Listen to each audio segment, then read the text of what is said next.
நம்முடைய மகளிருக்கு கலைஞர் பெயரால் வழங்கப்படக்கூடிய மகளிர் உரிமை தொகை,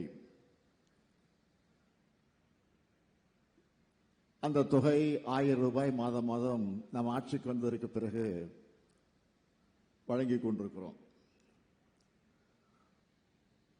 ஆக நேரு விளையாட்டு அரங்கத்தில் நேற்றைய முன்தினம் நடைபெற்ற நிகழ்ச்சி மூலமாக கூடுதலாக 17 லட்சம் சகோதரிகளுக்கு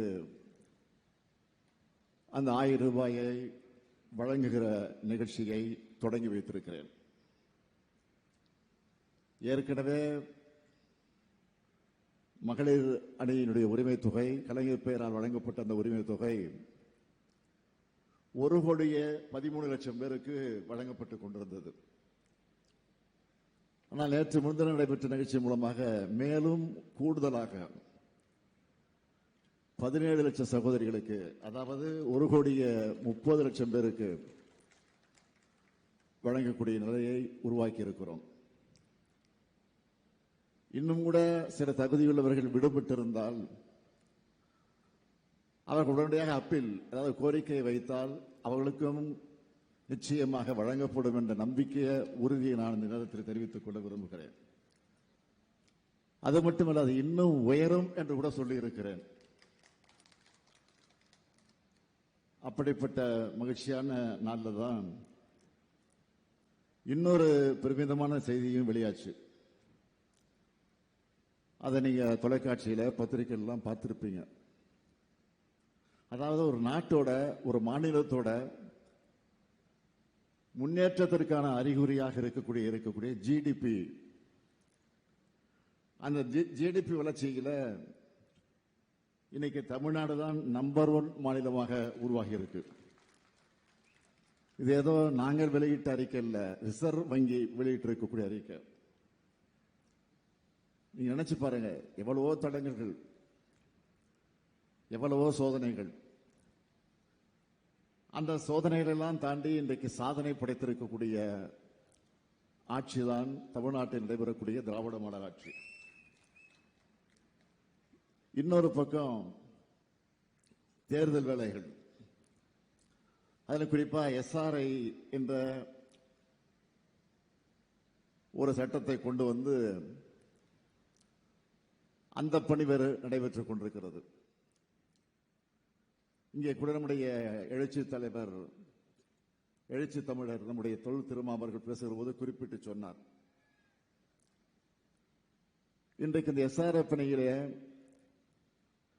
திராவிட முன்னேற்ற கழகம் எந்த அளவிற்கு அவருடைய கட்டமைப்பு முறையாக அமைத்திருக்கக்கூடிய காரணத்தால் அந்த பணியை அவர் வெற்றிகரமாக நடத்தி கொண்டிருக்கிறார்கள் என்று பெருமையோடு குறிப்பிட்டு சொன்னார். உண்மைதான். ஆக அந்த எஸ்ஆர்ஐ பணியில இன்றைக்கு பம்பர மாதிரி நம்முடைய தோழர்கள் செயல்பட்டுக் கொண்டிருக்கக்கூடிய காட்சியை பார்த்து எல்லோரும் அதை குறிப்பிட்டு சொல்லுகிறார்கள், பெருமைப்படுகிறார்கள். எதற்கு என்று சொன்னால், நம்முடைய வாக்குரிமையை நாம் காப்பாற்றியாக வேண்டும். ஆக விழிப்போடு நாம் வேலை பார்த்திருக்கிறோம். ஆனா அதே நேரத்தில் பாதி வேலை தான் முடிஞ்சிருக்கு, இன்னும் பாதி வேலை இருக்கு.